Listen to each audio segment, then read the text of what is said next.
When applying CrystaLac products, there are 5 steps to keep in mind that will ensure that you have success every time. The first is prep. Make sure that you clean and sand your piece very well before beginning. Application. You always want to apply in nice thin coats.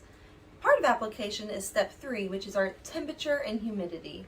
You want to apply at a range between 65 and 75 degrees, and you want a humidity of at least over 50%, with 75% being perfect. You also want to keep in mind dry time. Give yourself 2 hours between our coatings, unless you're using bright tone, which we recommend 4 between each coat. No sanding needed. And very last is cure time. Cure time for our products is 30 days. This doesn't mean it takes that long before you can use them, but that's the time that the product is taking to reach maximum hardness. If you have any questions, don't hesitate to reach out, and these few simple steps will help you make sure that you have the best results possible.